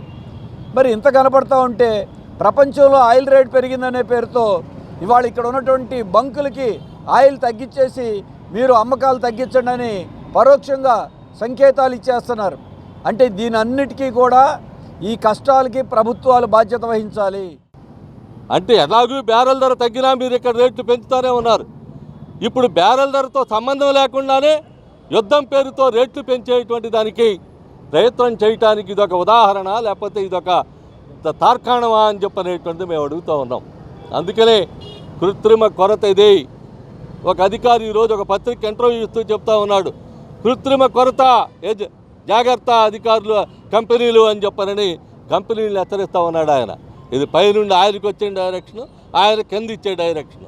మేము అడుగుతూ ఉన్నాం, ఆయిల్ మార్కెటింగ్ కంపెనీల సరఫరా ఎందుకని క్రమబద్ధీకరించడం వల్ల, ఎందుకని సిస్టమేటిక్గా ఆయిల్ దొరకడం వల్ల, ఎందుకని కిందకి రావడం వల్ల ఆ సరఫరాన్ని పునరుద్ధరించాల్సినటువంటి బాధ్యత రాష్ట్ర ప్రభుత్వాన్ని, కేంద్ర ప్రభుత్వాన్ని కాదా? ఏబిఎన్ ఆంధ్రజ్యోతి రాధాకృష్ణ వైసీపీ నేతల భార్యలపై అగౌరవంగా మాట్లాడి కించపరిచాడని ఏబిఎన్ ఛానళ్లపై చర్యలు తీసుకోవాలని రాష్ట్ర వ్యాప్తంగా నిరసనలు తెలిపినా పట్టించుకోలేదని ఇప్పటి వరకు ఒక్క కేసు కూడా నమోదు చేయకుండా నిర్లక్ష్యంగా ఉన్నారని అన్నారు. ఏబిఎన్ ఆంధ్రజ్యోతిపై ఫిర్యాదు ఇచ్చిన చర్యలు తీసుకోవటం లేదని ఆగ్రహం వ్యక్తం చేశారు. ఏబిఎన్ ఆంధ్రజ్యోతిపై చర్యలు తీసుకోవాలని కోరుతూ వైసీపీ ఎన్టీఆర్ జిల్లా అధ్యక్షుడు దేవినేని అవినాష్, మాజీ మంత్రులు జోగి రమేష్, వెల్లంపల్లి శ్రీనివాస్, మాజీ MLA Malladi Vishnu police commissioner కార్యాలయంలో వినతి పత్రం ఇచ్చారు. అనంతరం వారు విలేకరులతో మాట్లాడుతూ వైసీపీకి వ్యతిరేకంగా తప్పుడు కేసులు నమోదు చేసిన పోలీస్ వ్యవస్థ బండారం బయటపడిందన్నారు. తాము ఫిర్యాదు చేస్తుంటే ఫిర్యాదు పత్రం తీసుకోకుండానికి కూడా బయటపడుతున్నారని అన్నారు.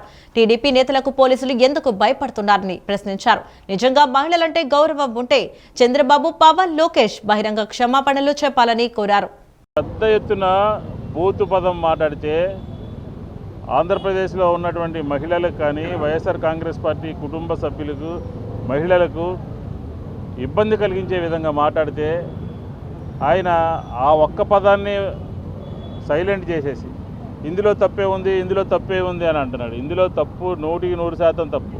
జగన్మోహన్ రెడ్డి గారు ఏది చెబితే వైఎస్ఆర్ కాంగ్రెస్ పార్టీ నాయకులు వారి భార్యల్ని వేరే విధంగా భావించి వాళ్ళకి పెళ్లి సంబంధాలు చూస్తారు అని చెప్పని ఆయన మాట్లాడినటువంటి మాట విత్డ్రా చేసుకోవాల్సిందే. అంబేద్కర్ రాజ్యాంగం ఎప్పుడో తొక్కబడింది. రెడ్ బుక్ రాజ్యాంగం మాత్రమే నడుస్తుంది. ఈ రెడ్ బుక్ రాజ్యాంగంలో ప్రజలకి ఎక్కడ స్వతంత్రము లేదు, ప్రజలకి ఎక్కడ స్వేచ్ఛ కూడా లేదు. ఇంత దారుణమైన పరిపాలన ఈరోజు ఆంధ్ర రాష్ట్రంలోన నెలకొంటుంటే సీఎం గారు చంద్రబాబు నాయుడు గారు నిమ్మకు నీరెత్తినట్టు ఉంటున్నారు. ఈరోజు ఆయన కుటుంబ సభ్యులను కానీ లేకపోతే వాళ్ళ ఇంట్లో ఆడవాళ్ళు కానీ ఏదైనా ఒక మాట అంటే ఎక్కెక్కి ఏడ్చారే. మరి ఆంధ్ర రాష్ట్రంలో నా మహిళలు, వైఎస్ఆర్సీపీ మహిళలు మీకు మహిళల కింద కనబట్టడం లేదా? రాధాకృష్ణ ఏమి రాసినా, రాధాకృష్ణ ఏమి చెప్పినా దాన్ని తూచా తప్పకుండా పాటిస్తున్నటువంటి చంద్రబాబు నాయుడు గారిని నేను ఇవాళ ప్రశ్నిస్తున్నా. ఈ పార్టీ మీరు కాదు నడిపించేది, రాధాకృష్ణ నడిపిస్తున్నాడు. ఆయన చెప్పినట్టుగా మీరు తానా అంటే తందానాన్ని ఆడుతున్నారు. అదేవిధంగా ఆయన రాసినటువంటి ఈ బూతులు మాట్లాడించినటువంటి ఈ చట్టాలమైన పదజాలాన్ని మీరు ఇవాళ సమర్థిస్తున్నారు. అంటే దీని వెనక పూర్తిగా మీ హస్తం ఉందనేది కూడా ప్రజలకి 2025 డిసెంబర్ నెల నుండి పెండింగ్ లో ఉన్న కూలీల వేతనాల విడుదలకై జిల్లాలో ఉపాధి హామీలో జరిగిన అవినీతిపై విచారణ జరిపి పథకం సక్రమంగా జరిగేటట్టుగా తగు చర్యలు తీసుకోవాలని వైఎస్ఆర్ కాంగ్రెస్ పార్టీ పంచాయతీరాజ్ విభాగం ఆధ్వర్యంలో జిల్లా జాయింట్ కలెక్టర్ ఇలక్యాకి వినతి పత్రం అందజేశారు. ఉపాధి హామీ కూలీల సమస్యలు వెంటనే పరిష్కరించాలని కోరుతూ కలెక్టర్ కార్యాలయం వద్ద నిరసన కార్యక్రమం నిర్వహించారు. అనంతరం జాయింట్ కలెక్టర్ కు వినతి పత్రం ఇచ్చారు. ఈ కార్యక్రమంలో ఎన్టీఆర్ జిల్లా అధ్యక్షులు దేవినేని అవినాష్, మాజీ ఎమ్మెల్యే మల్లాది విష్ణు, ఎమ్మెల్సీ మొండితోక అరుణ్ కుమార్, జగ్గైపేట నియోజకవర్గ ఇన్ఛార్జ్ తన్నీరు నాగేశ్వరరావు, రాష్ట్ర Panchayati Raj wing president Vennapusa Ravindra Reddy, Panchayati Raj working president Vemulakonda Tirupati Rao మరియు ముఖ్య నాయకులు పాల్గొన్నారు. ఉపాధి హామీ కూలీల జీవన ప్రమాణాలు దెబ్బతిన్నాయి. వాళ్ళకి పూట గడవడానికి కూడా చాలా కష్టంగా ఉందని చెప్పేసి వైఎస్ జగన్మోహన్ రెడ్డి గారు ట్వీట్ చేస్తే ఆ మరుసటి దినమే తెలుగుదేశం పార్టీ పచ్చపత్రిక అయినటువంటి ఈనాడు పత్రికలో రాస్తారు, 1800 కోట్లు రిలీజ్ చేశాము. అందుకు సంబంధించి శివరాజ్ సింగ్, కేంద్ర గ్రామీణాభివృద్ధి మంత్రి శివరాజ్ సింగ్ కూడా ప్రత్యేకమైనటువంటి ధన్యవాదాలు తెలియజేస్తామని చెప్పేసి డైవర్షన్ పాలిటిక్స్లో భాగంగా ఈనాడు పత్రికలో రాస్తారు. నేను ఒక్కటే అడుగుతా ఉన్నా, చంద్రబాబు నాయుడిని కావచ్చు, పవన్ కళ్యాణ్ని కావచ్చు, ఏమయ్యా ఈరోజు పేదలు 45 డిగ్రీల ఎండలో కూడా ఉపాధి హామీ కూలీల పనులకు వెళ్ళి డొక్కాడితే రెక్కాడినటువంటి రైతు కుటుంబాలందరూ కూడా ఈరోజు ఉపాధి హామీ కూలీల పనులకు వెళ్తూ ఉంటే 5 నెలలు అయినప్పటికీ కూడా వాళ్ళు ఉన్నారు, ఈ సమాజంలో వాళ్ళు పనికి వెళ్తున్నారు, వాళ్ళకి అందించాల్సినటువంటి కూలీ అందించాలనేటువంటి కనీస స్పృహ లేకోకుండా నగరపాలక సంస్థ ఆర్థిక పరిస్థితిపై స్పెషల్ ఆఫీసర్ శ్వేతపత్రం విడుదల చేయాలని సిపిఐ ఎన్టీఆర్ జిల్లా కార్యదర్శి దొనెపూడి శంకర్ డిమాండ్ చేశారు. కరెంటు బిల్లులు కూడా తట్టుకోలేని పరిస్థితిలో కార్పొరేషన్ ఉందని విమర్శించారు. హనుమాన్పేట దాసరి భవన్లో ఏర్పాటు చేసిన విలేకరుల సమావేశంలో ఆయన మాట్లాడుతూ విజయవాడ ఎంపీ ఎమ్మెల్యే గద్దె రామ్మోహన్ విజయవాడకు గ్రేటర్ హోదా కల్పిస్తామని చెప్పారని, కానీ దానికి చట్టబద్ధత లేదని అన్నారు. ముఖ్యమంత్రి చంద్రబాబు ఈ అంశంపై ప్రకటన చేయాలన్నారు. అమరావతి రాజధాని అభివృద్ధి చెందాలని, అలాగే విజయవాడ కూడా అభివృద్ధి చెందాల్సిన అవసరం ఉందన్నారు. ప్రభుత్వం నుంచి, రాష్ట్ర ముఖ్యమంత్రి నుంచి ఒక చట్టబద్ధత అనేటువంటిది అది రానిదే గ్రేటర్ హోదా మీరు ఎలా కల్పిస్తారు? ముఖ్యమంత్రితో ప్రకటన ఇప్పిస్తామని చెప్తున్నారు, సంతోషం, ఇప్పించండి. ముఖ్యమంత్రి గారు ప్రకటన చేయాలి. విజయవాడ నగరపాలక సంస్థ అభివృద్ధి జరగాలి అంటే, నగరం అభివృద్ధి చెందాలి అంటే ఖచ్చితంగా అమరావతికి వేలాది కోట్ల రూపాయలుతో అభివృద్ధి చేస్తున్నారు, దాన్ని స్వాగతిస్తున్నాం. But at the same time ఒక చరిత్ర ఉన్నటువంటి నగరం విజయవాడ అమరావతి ముందు దిష్టిబొమ్మలాగా అవ్వకూడదనేటువంటిదే మా ప్రధాన ఉద్దేశం. కాబట్టి విజయవాడ నగరం అభివృద్ధి జరగాలి అంటే గ్రేటర్ విజయవాడ అయి తీరాల్సిందే. అదే సందర్భంలో 86 డివిజన్ల పేరుతోటి అభ్యంతరాలు తెలియజేయండి అని చెప్పేసి అధికారులు ఒక పక్క చెప్తున్నారు.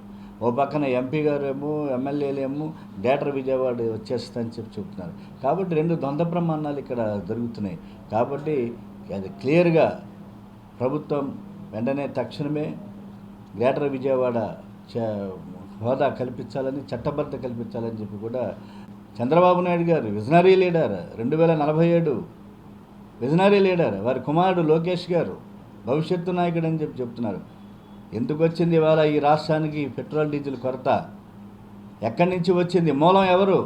అధికారంలో మీరున్నారు. ప్రజలు వాళ్ళ ఎంత ఇబ్బంది పడుతున్నారు? గత 3 రోజులుగా పెట్రోల్ బంకులు ఖాళీలు ఉన్నాయా? కాబట్టి సిగ్గుపడాలి వాళ్ళ చంద్రబాబు నాయుడు ప్రభుత్వం, కూటమి ప్రభుత్వం. ప్రశ్నించే గొంతు అని చెప్పాడు పవన్ కళ్యాణ్ నిద్రపోతున్నాడు అని చెప్పి నేను అడుగుతున్నా. డీలర్ల సమస్యల పేరు చెప్పి పెట్రోల్ కొరతను, కృత్రిమ కొరతను సృష్టించారు వాళ్ళ ఆంధ్రప్రదేశ్లో. ఇతర రాష్ట్రంలో ఎందుకు లేదు? గుజరాత్లో ఎందుకు లేదు పెట్రోల్ కొరత, డీజిల్ కొరత? ఇక్కడ మనకి ఆంధ్రప్రదేశ్లో సహజ వాయువు, సహజ సంపదని దోచుకుపోతున్నారు వాళ్ళ గుజరాత్ రాష్ట్రానికి పైప్ లైన్ల ద్వారా. ఇక్కడ పండినటువంటి ఇక్కడ మన పుట్టిన బిడ్డకి మన రాష్ట్రంలో మనకు హక్కు లేదు, మన గ్యాస్ మీద మనకు హక్కు లేదు. ఇవాళ అదే మనకు వాటా ఉంటే ఇవాళ మన రాష్ట్రానికి పరిస్థితి ఉండేది. విజయవాడ నగరంలోని కొందరికి ఇళ్ల పట్టాలు రాలేదని, వచ్చిన వారికి రిజిస్ట్రేషన్లు కావాలని, మరికొందరికి అసలు ఇళ్లే లేవని సిపిఎం రాష్ట్ర కమిటీ సభ్యుడు దొనెపూడి కాశీనాథ్ అన్నారు. ఇళ్లు లేని అర్బన్ ప్రాంత వాసులకు 2 సెంట్లు ఇస్తామని ఎన్నికలప్పుడు కూటమి ప్రభుత్వం వాగ్దానం చేసిందని, ఆ హామీని అమలు చేయకపోతే నగరానికి చుట్టుపక్కల ఉన్న విఎంసి, దేవాదాయ ప్రభుత్వ భూములను ఆక్రమించడానికి ప్రయత్నిస్తామని హెచ్చరించారు. ఇళ్లు, ఇళ్ల స్థలాలు, ఇళ్ల పట్టాలు, రిజిస్ట్రేషన్లు, పెన్షన్ల సమస్యలు పరిష్కరించాలని కోరుతూ ప్రజా సంఘాలు సిపిఎం ఆధ్వర్యంలో కలెక్టర్ కార్యాలయం వద్ద నిరసన కార్యక్రమం నిర్వహించారు. అనంతరం జాయింట్ కలెక్టర్ ఇలకయ్యకు వినతి పత్రం అందజేశారు. ఈ సందర్భంగా సిపిఎం రాష్ట్ర కమిటీ సభ్యుడు దొనెపూడి కాశీనాథ్ మాట్లాడుతూ ఎన్నికల హామీలు అమలు చేయటంలో కూటమి ప్రభుత్వం వైఫల్యం చెందిందని అన్నారు. కృష్ణా కరకట్ట వాసులకు, అటువైపు సుందరయ్య నగర వాసులకు ఇళ్ల పట్టాలు ఇచ్చారని, అక్కడ రిటైనింగ్ వాల్ లేదని, రిటైనింగ్ వాల్ కట్టిన వైపు మాత్రం ఇళ్ల పట్టాలు ఇవ్వలేదని చెప్పారు. కొండ ప్రాంతంలో 50,000 మంది ఉన్నారని, వారికి ఇళ్ల పట్టాలు ఇవ్వాల్సిన అవసరం ఉందని, వారి కోరిక కలగానే మిగిలిపోతోందన్నారు. మొగల్రాజపురంలో 1/1 ఏ ప్రాంతంలో 500 కుటుంబాలకు ఇళ్ల పట్టాలు ఇవ్వాలని అన్నారు. కృష్ణలంక బ్రహ్మరాంబపురంలో 1158 మందికి పట్టాలు ఇచ్చారు, రిజిస్ట్రేషన్లు చేయలేదని అన్నారు. కొందరికి రిజిస్ట్రేషన్లు కాక, మరికొందరికి పట్టాలు రాక, మరికొందరికి ఇళ్లు లేవని పేర్కొన్నారు. ఇల్లు లేని అర్బన్ ప్రాంత వాసులకు 2 సెంట్లు ఇస్తామని ఎన్నికలప్పుడు కూటమి ప్రభుత్వం వాగ్దానం చేసిందని, ఆ హామీని అమలు చేయకపోతే నగరానికి చుట్టుపక్కల ఉన్న విఎంసి, దేవాదాయ ప్రభుత్వ భూములను ఆక్రమించడానికి ప్రయత్నిస్తామని హెచ్చరించారు. కొండ ప్రాంత వాసులకి రిజిస్ట్రేషన్లు చేయాలని, కృష్ణా కరకట్ట ప్రాంత వాసులకి పట్టాలు ఇవ్వాలని, ఇతర ప్రాంతాల్లో ఉన్నటువంటి ఇళ్ళు లేనటువంటి వాళ్ళందరికీ ఇళ్ళు ఇవ్వాలని చెప్పనని జరుగుతూ ఉన్నటువంటి ఈ కార్యక్రమ కొనసాగింపులో ఇప్పటికే 3,129 అప్లికేషన్లు, అంటే సుమారుగా 3,200 అప్లికేషన్లు ఇచ్చాం. ఈరోజు ఒక 250-300 వరకు ఈరోజు వెళ్తూ ఉన్నాయి. అంటే దీన్ని బట్టి చూస్తే ప్రజల్లో ఉన్నటువంటి అర్జీ ఏమాత్రం ఉంది అని చెప్పనేటువంటిది ప్రభుత్వానికి తెలుసుకునేటువంటి దానికి అవకాశం కూడా ఉంది. కృష్ణా కరకట్ట వాసులకి అవతలేపు ఉన్నటువంటి సుందరయ్య నగర వాసులకి పట్టాలు ఇచ్చారు, దానికి రిటైనింగ్ వాల్ లేదు. కానీ ఇటేపు రిటైనింగ్ వాల్ కట్టినటువంటి ప్రాంతంలో పట్టాలు ఇచ్చేటువంటి దానికి ఏమాత్రం కూడా చర్యలు చేపట్టడం వల్ల కొండ ప్రాంతంలో దాదాపుగా 50,000 కుటుంబాలు సుమారుగా విజయవాడలో నివసిస్తూ ఉన్నాయి. ఈ కొండ ప్రాంత వాసులకి పట్టాలు ఇవ్వాల్సినటువంటి అవసరం ఉందని, రిజిస్ట్రేషన్లు చేయాల్సినటువంటి అవసరం ఉందని ఎప్పుడో బీసీ నాడు క్రీస్తు పూర్వం ఇచ్చినటువంటి ఏ అయితే ఉన్నాయో వాటికి రిజిస్ట్రేషన్లు చేయండి అని చెప్పనేటువంటిది కొండ ప్రాంత వాసుల కళ, కోరిక కలగానే మిగిలిపోయేటువంటి పరిస్థితి కనబడతాం. కేంద్ర ప్రభుత్వం ప్రతిష్టాత్మకంగా చేపట్టిన మేక్ ఇన్ ఇండియా వంటి పథకాల ద్వారా నైపుణ్యాభివృద్ధి శిక్షణ కల్పించేలా మైనార్టీ విద్యార్థుల భవిష్యత్తుపై కమిషన్ ప్రత్యేక శ్రద్ధ వహిస్తోందని జాతీయ మైనార్టీ కమిషన్ సభ్యురాలు మునవరి బేగం ఉద్ఘాటించారు. మైనార్టీలపై ఎక్కడైనా అన్యాయాలు జరిగినా, వేధింపులకు గురైనా కఠిన చర్యలు తీసుకుంటామని హెచ్చరించారు.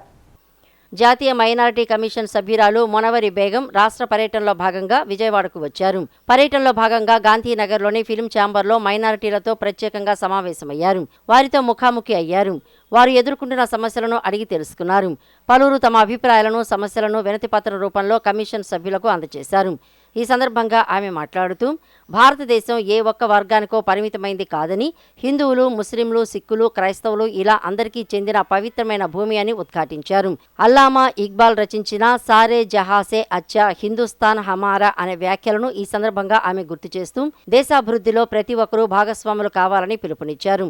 ముస్లింలు, క్రైస్తవులు, సిక్కులు తదితర మైనారిటీ వర్గాల వారు ఎదుర్కొంటున్న సమస్యలను క్షేత్రస్థాయిలో నేరుగా తెలుసుకునేందుకు తాను వచ్చినట్లు ఆమె వెల్లడించారు. మైనారిటీ విద్యార్థుల భవిష్యత్తుపై కమిషన్ ప్రత్యేక శ్రద్ధ వహిస్తోందని, వారికి కేవలం పాఠశాల విద్య మాత్రమే కాకుండా కేంద్ర ప్రభుత్వం ప్రతిష్టాత్మకంగా చేపట్టిన మేక్ ఇన్ ఇండియా వంటి పథకాల ద్వారా నైపుణ్యాభివృద్ధి శిక్షణ కల్పించేలా చర్యలు తీసుకుంటామని హామీ ఇచ్చారు. తద్వారా యువత స్వయం ఉపాధి పొందే అవకాశం ఉంటుందని ఆమె పేర్కొన్నారు. రాష్ట్రంలో మైనారిటీలపై జరుగుతున్న అన్యాయాలకు సంబంధించి వస్తున్న ఫిర్యాదులపై స్పందిస్తూ బాధితులు ఎవరైనా తమ సమస్యలను లిఖితపూర్వకంగా అందజేయాలని కోరారు. ఈ సమస్యలన్నింటినీ రాష్ట్ర ముఖ్యమంత్రి దృష్టికి తీసుకువెళ్తామని, తప్పు చేసిన వారు ఎంతటి వారైనా, చివరికి మంత్రులైనా సరే వారిపై కఠిన చర్యలు తీసుకోవాలని కోరతామన్నారు. और मैं आपको ये कहूँगी कि हमने माइनॉरिटी वेलफेयर बजट रिफ्लेक्ट किया है गवर्नमेंट की तरफ से. हम चाहते हैं कि जितनी हमारी माइनॉरिटी कम्युनिटी है उनको तो पहले न्याय मिले, इंसाफ मिले, और उसके लिए हम बिल्कुल काम करेंगे. और आपके सामने मैंने बोला है कि हमारे माइनॉरिटी कमीशन की तरफ से, माइनॉरिटी मिनिस्ट्री की तरफ से बहुत सारे स्टूडेंट, आप देखेंगे कि थाउजेंड्स ऑफ स्टूडेंट पढ़ रहे हैं. तो हमारी कोशिश ये होगी कि सिर्फ पढ़ाई नहीं, स्किल डेवलपमेंट में भी हमारे माइनॉरिटी स्टूडेंट अंदर जाएं. आपको पता है कि हिंदुस्तान में make in India, made in India, MSME बहुत सारी स्कीमें चल रही हैं. तो हमारे कहने का मतलब ये है कि हम हमारे माइनॉरिटी कम्युनिटी को भी అందరూ మైనారిటీస్ మాకు ఒకటే, మీకోసం మేము పనిచేస్తాము, మీ అభివృద్ధి కోసం, మీ పిల్లల కోసం ఏవైతే చర్యలు ఉన్నాయో MSME కానీ, స్టూడెంట్స్కి సంబంధించిన లోన్స్ కానీ, ఏవి కానీ మేము స్కాలర్షిప్స్ కానీ, మేము pre matric, post matric scholarship కూడా మేము ఇస్తాము. మీరు అప్పీల్ చేయండి.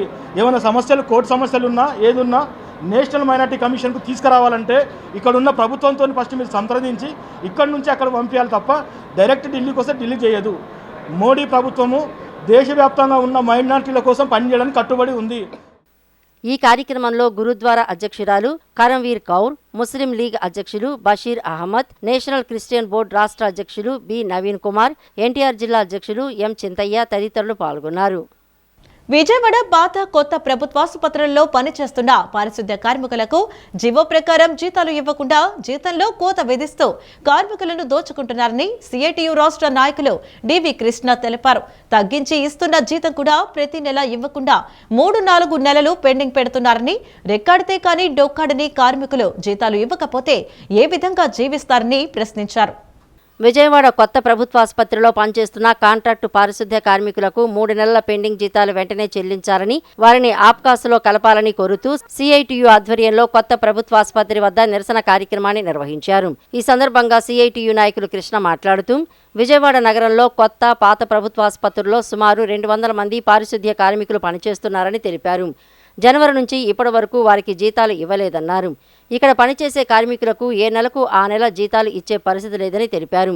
జీవో ప్రకారం 18,600 ఇవ్వాల్సి ఉండగా 13,800 రూపాయలతో సరిపెడుతూ అది కూడా ప్రతి నెల ఇవ్వకుండా దోచుకుంటున్నారని అన్నారు. ఇంటి అద్దెలు కూడా కట్టలేని పరిస్థితులు ఉన్నాయని, రవాణా ఖర్చులు కూడా వారికి పెరిగాయని తెలిపారు. ప్రతి నెల జీతం ఇచ్చే విధంగా తమను ఆప్కాసులో చేర్పించాలని కోరుతూ కార్మికులు ఆందోళన చేపట్టారని అన్నారు. తమ సమస్య పరిష్కరించే వరకు సమ్మెను కొనసాగిస్తామని తెలియజేశారు. రాష్ట్ర ప్రభుత్వం వెంటనే 12వ వేతన సంఘాన్ని ఏర్పాటు చేయడంతో పాటు 30% మధ్యంతర భృతి ప్రకటించాలని, లేని పక్షంలో ఉద్యమాన్ని ఉధృతం చేస్తామని ఫ్యాప్టో రాష్ట్ర అధ్యక్ష ప్రధాన కార్యదర్శులు ఎల్ సాయి శ్రీనివాస్, ఎస్ చిరంజీవులు హెచ్చరించారు. ప్రభుత్వ ప్రాధాన్యంలో ఉపాధ్యాయులు, ఉద్యోగులే లేరని 12వ వేతన సవరణ కాలం ప్రారంభమై 33 నెలలు గడిచినప్పటికీ కనీసం వేతన సవరణ సంఘాన్ని కూడా నియమించలేదని మండిపడ్డారు. పంచాయతీరాజ్ యాజమాన్యంలో ఉన్న 2 ప్రధాన డిమాండ్లలో ఏకీకృత సర్వీస్ రూల్స్, కారుణ్య నియామకాల సమస్యను వెంటనే పరిష్కరించాలని కోరారు. ఉద్యోగ ఉపాధ్యాయులకు 12వ వేతన సవరణ సంఘం వెంటనే ఏర్పాటు చేయాలని ఫ్యాస్టో ఆధ్వర్యంలో ఉపాధ్యాయులు చేపట్టిన దీక్షలు 3వ రోజుకు చేరుకున్నాయి. ఈ సందర్భంగా ఫ్యాస్టో రాష్ట్ర అధ్యక్ష ప్రధాన కార్యదర్శులు ఎల్ సాయి శ్రీనివాస్, ఎస్ చిరంజీవి మాట్లాడుతూ ప్రభుత్వం యాపుల పేరుతో ఉపాధ్యాయులపై బోధనేతర పనుల భారం మోపుతోందని చెప్పారు. దీనివలన పాఠశాలలో బోధన కుంటుపడుతోందని ఆందోళన వ్యక్తం చేశారు. ప్రతి పాఠశాలకు కంప్యూటర్ ఆపరేటర్ను ఏర్పాటు చేసి బోధనేతర పనుల నుంచి విముక్తి చేయాలని కోరారు. 11వ పీఆర్సీ ముగిసి 3 ఏళ్లు గడుస్తున్నా 12వ పీఆర్సీని ప్రభుత్వం నియమించలేదన్నారు. గత ప్రభుత్వం ఉపాధ్యాయులను ఇబ్బందులకు గురి చేయడంతో కూటమి ప్రభుత్వానికి ఓట్లు వేశారని చెప్పారు. అధికారంలోకి రాగానే పీఆర్సీ ఏర్పాటు చేస్తామని ముఖ్యమంత్రి చంద్రబాబు నాయుడు ప్రతిపక్షంలో ఉండగా హామీ ఇచ్చారని, ఆలోపు ఐఆర్ ఇస్తానని, ఆర్థిక బకాయిలు చెల్లిస్తామని హామీ ఇచ్చారని గుర్తు చేశారు. పాఠశాలల్లో పెండింగ్లో ఉన్న నాడు నేడు పనులను పూర్తి చేయాలని డిమాండ్ చేశారు. గత ప్రభుత్వంలో నియమితులైన 1998 డిఎస్సి, ఎంటీఎస్ ఉపాధ్యాయులను రెగ్యులర్ చేయాలని కోరారు. రాష్ట్ర ప్రభుత్వం వెంటనే 12వ వేతన సంఘాన్ని ఏర్పాటు చేయడంతో పాటు 30% మధ్యంతర భృతి ప్రకటించాలని, లేని పక్షంలో ఉద్యమాన్ని ఉధృతరం చేస్తామని హెచ్చరించారు. ప్రభుత్వం స్పందించి మాకు రావాల్సిన బకాయిల మీద ఒక రోడ్ మ్యాప్ ఇవ్వడం, 11వ పీఆర్సీ బకాయిలు చెల్లించడం, 4 డిఏల మీద ప్రకటన చేయడం, అదేవిధంగా సరెండర్ లీవ్ మీద ప్రకటన చేయడం, దీనికి రోడ్ మ్యాప్ ప్రకటించాలని మొట్టమొదటి. అలాగే రెండో డిమాండ్ 12వ పీఆర్సీ కమిటీని వేయాలా. కమిటీ ఇప్పటికే కాలయాపన 33 నెలల కాలం గడిచిపోయింది. మాకు ఇవ్వాల్సినటువంటి 12వ పీఆర్సీని వెంటనే నియమించాలి. కమిటీ చైర్మన్ ఇప్పటికే రిజైన్ చేసి వెళ్ళిపోయారు. వారి స్థానంలో కమిటీని వేయాలని చెప్పేసి మేము డిమాండ్ చేస్తా ఉన్నాం. దీనికి తోడు ఉపాధ్యాయులని బోధనేతర కార్యక్రమాలకు ఒత్తిడి బాగా ఎక్కువైంది. కరోనా టైం నుంచి ఉపాధ్యాయుల బిడ్డలకు కారుణ్య నియామకాలను డిమాండ్ చేస్తున్నాం. మున్సిపల్ ఉపాధ్యాయులకు పీఎఫ్ వాళ్ళని డిమాండ్ చేస్తున్నాం. 1998 డిఎస్సి ఉపాధ్యాయులు క్వాలిఫైడ్ అయ్యి వారు కనీస విద్యావారకులుగా మమ్మల్ని నియమించుకోవాలనుకుంటే వారిని ఇంతవరకు పట్టించుకోలేదు. వారిని ఎంటీఎస్ పద్ధతిలో నియామకం చేయాలని డిమాండ్ చేస్తున్నాం. మధ్యాహ్న భోజన పథకాన్ని స్మార్ట్ కిచెన్ పేరుతో ప్రైవేటు సంస్థలకు అప్పగించాలనే నిర్ణయాన్ని వెనక్కి తీసుకోవాలని ఏపీ మధ్యాహ్న భోజన పథక కార్మికుల యూనియన్ ప్రధాన కార్యదర్శి రమాదేవి డిమాండ్ చేశారు. స్వచ్ఛంద సంస్థలు వండే ఆహారం నాణ్యతగా ఉండదని, దీనివల్ల వేలాది మంది కార్మికులు ఉపాధి కోల్పోతారని ఆందోళన వ్యక్తం చేశారు. ప్రభుత్వం మొండిగా ముందుకు వెళితే పోరాటాన్ని ఉధృతం చేస్తామని, పెండింగ్ బిల్లులు మరియు వేతనాలను వెంటనే చెల్లించాలని వారు డిమాండ్ చేశారు. మధ్యాహ్న భోజన పథకాన్ని స్మార్ట్ కిచెన్ పేరుతో ప్రైవేటు సంస్థలకు అప్పగించాలనే ఆలోచనను ప్రభుత్వం తక్షణమే విరమించుకోవాలని డిమాండ్ చేస్తూ ఏపీ మధ్యాహ్న భోజన పథక కార్మికుల యూనియన్ ఆధ్వర్యంలో అలంకార్ ధర్నా చౌక్ వద్ద ధర్నా నిర్వహించారు. ఈ సందర్భంగా యూనియన్ ప్రధాన కార్యదర్శి రమాదేవి మాట్లాడుతూ 2003 నుంచి తక్కువ వేతనాలతో సరైన బిల్లులు రాకపోయినా కార్మికులు కష్టపడి ఈ పథకాన్ని నడిపిస్తున్నారని గుర్తు చేశారు. కొత్త ప్రభుత్వం వస్తే తమ జీవితాలు మారుతాయని ఆశించిన కార్మికులకు పథకాన్ని ప్రైవేటు వ్యక్తులకు కట్టబెట్టే నిర్ణయం పెద్ద దెబ్బ అని ఆమె ఆవేదన వ్యక్తం చేశారు. అక్షయ పాత్ర వంటి స్వచ్ఛంద సంస్థలు అందించే ఆహారం నాణ్యతగా ఉండటం లేదని, అర్ధరాత్రి వండిన అన్నం పిల్లలకు పెట్టడం వల్ల అది జావగారిపోతోందని ఆమె విమర్శించారు. అంతేకాకుండా ఆ సంస్థలు కోడిగుడ్లు కూడా సరఫరా చేయవని, దీనివల్ల విద్యార్థులకు పోషకాహారం అందదని ఆందోళన వ్యక్తం చేశారు. స్మార్ట్ కిచెన్ల పేరుతోని ఈరోజు కోట్ల రూపాయలు ప్రభుత్వ ప్రజాధనాన్ని కార్పొరేట్ ఆధ్యాత్మిక సంస్థలకి, అక్షయ పాత్ర వంటి వాటికి అప్పనంగా ప్రభుత్వం కట్టబెట్టబోతుంది. మేమేమో ఒక పక్కన 26 సంవత్సరాల నుండి ఎండకెండుతూ వానకి తడుస్తూ ఈ పథకాన్ని నిర్విఘ్నంగా కొనసాగిస్తూ వస్తున్నాము. పిల్లలకి మంచిగా వేడివేడిగా సుప్రీంకోర్టు అక్కడే భోజనం వండి పెట్టాలని చెప్తే అక్కడే వండి పెడుతున్నాము. కానీ ఈరోజు ఆధ్యాత్మిక సంస్థల పేరుతోని కోట్ల రూపాయల స్మార్ట్ కిచెన్ల పేరుతోని ఒక చోట వండి దాదాపు 20 కిలోమీటర్లు 30 కిలోమీటర్ల దూరం సరఫరా చేయాలనేటటువంటి ప్రభుత్వ ఆలోచన స్మార్ట్ కిచెన్ల పేరుతో చేస్తుంది. దాని ఆలోచనని వెనక్కి తీసుకోవాలి అని చెప్పేసి మేము ప్రధానంగా డిమాండ్ చేస్తున్నాం. ఈరోజు స్మార్ట్ కిచెన్లకి రాష్ట్ర వ్యాప్తంగా పైలట్ ప్రాజెక్టుగా 155 స్మార్ట్ కిచెన్లు 55 లక్షల రూపాయలు కేటాయిస్తున్నాం అనేసి ముఖ్యమంత్రి గారు చెప్తున్నారు. అయ్యా ముఖ్యమంత్రి గారిని ధర్నా సందర్భంగా మేము అడుగుతున్నాం. 5,000 పాఠశాలలో ఈరోజు వంట షెడ్లు లేవు. అనేక సంవత్సరాలుగా మేము వంట షెడ్లు నిర్మించండి అనేసి అనేక సందర్భాల్లో ప్రభుత్వానికి మెమోరాండాలు ఇచ్చినాం. ఏనాడు ఈ వంట షెడ్లకి డబ్బులు కేటాయించినటువంటి ప్రభుత్వం కాదు. వేతనాలు పెంచమంటే డబ్బులు లేవంటున్నారు. పిల్లలకి ఇచ్చేటటువంటి మెనూ ఛార్జీలు అడుగుతుంటే డబ్బులు లేవంటున్నారు. మరి పిల్లలకి ఇచ్చేటటువంటి మెనూ ఛార్జీలకి డబ్బులు లేనప్పుడు, వంట షెడ్లు కట్టడానికి డబ్బులు లేనప్పుడు, వేతనాలు పెంచమంటే డబ్బులు లేనప్పుడు, స్మార్ట్ కిచెన్ల పేరుతోని వేల కోట్ల రూపాయలు ఏ రకంగా ఈరోజు ఆధ్యాత్మిక సంస్థలకు కేటాయిస్తున్నారు? పాత ప్రభుత్వ ఆసుపత్రిలో పనిచేస్తున్న అవుట్ సోర్సింగ్ కార్మికులకు గత 3 నెలలుగా జీతాలు ఇవ్వటం లేదని ఏఐటీయూసీ నగర కార్యదర్శి బుద్దే రాజా ఆందోళన వ్యక్తం చేశారు.